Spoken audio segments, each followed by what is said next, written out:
Well, now we're continuing our online conversation here with Dan Pacheco, who's a professor at Syracuse University in the Newhouse School and the chair of journalism innovation there. So we were talking before about virtual reality, and I think you brought an example of a virtual reality device. Yeah, so this is the third consumer development kit from Oculus, which is kind of the leader in VR right now. But it's in partnership with Samsung, so it's called the Samsung Gear VR powered by Oculus. You can see they have both logos on it. And so if you look at it, it looks like ski goggles, right? But slightly cooler looking. Got some branding on it. Around the back, you've got basically two magnifying glasses, for lack of a better term.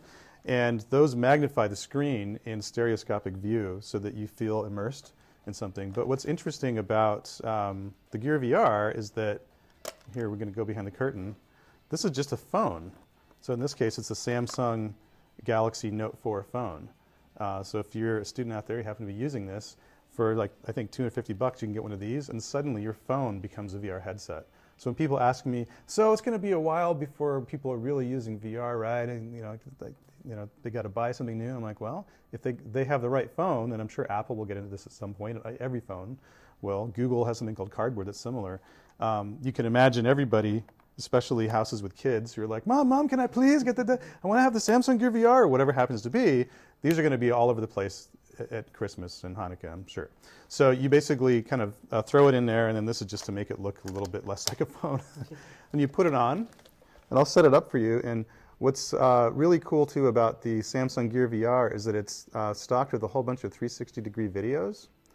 So how are you controlling this, by the way? So there's a trackpad on the right. So I use a combination of selecting. They also have a little game controller that you can use. But I tap to tell it that I want to do something. But then really I'm using my head. And so right now what I'm seeing, and it's too bad we can't show you what we're seeing, is I'm seeing something. It's the Oculus Home portal, and I see a list of different videos in this case. So I can go to a Cirque du Soleil show, then go swimming with whales. So it's kind of like flipping through in your iTunes library if you look by album cover, just with your head. Exactly, and actually it's an app store.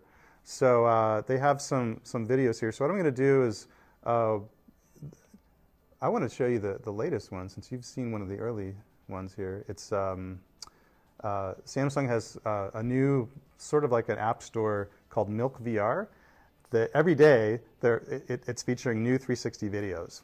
So this is technology that, even though it's still really new and in beta, people are still updating it every day. Exactly. So right now, and I'm navigating to a video from Venice. Have you been to Venice before? I've never been to Venice. Well, guess what? You're about to go there. This is exciting. Yeah, so let me just bring it up.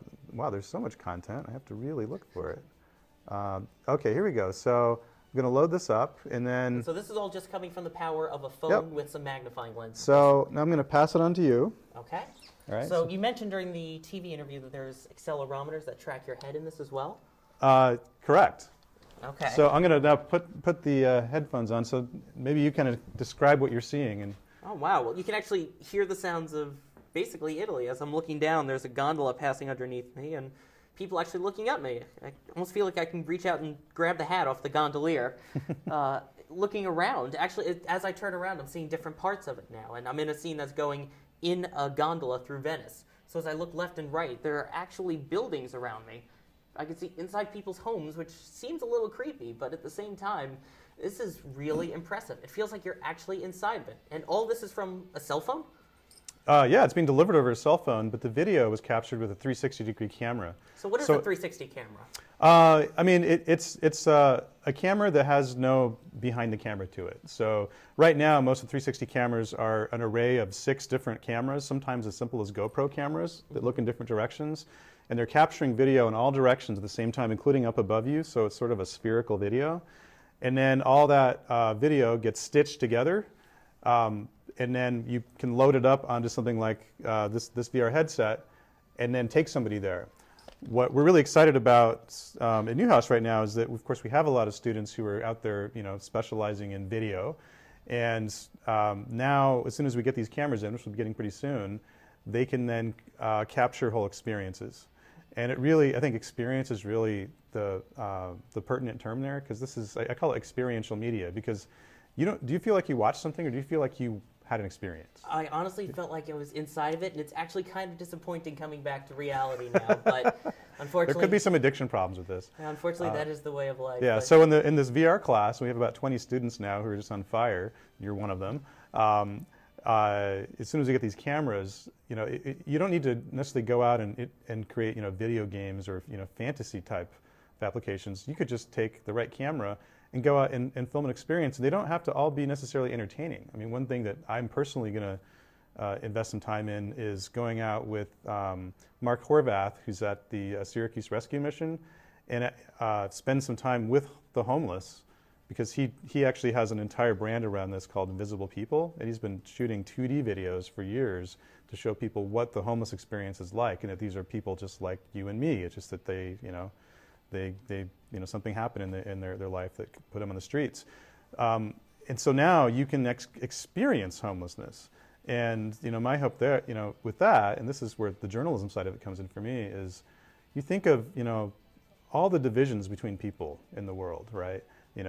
Palestinians and Jews, black and white, rich and poor, this versus that.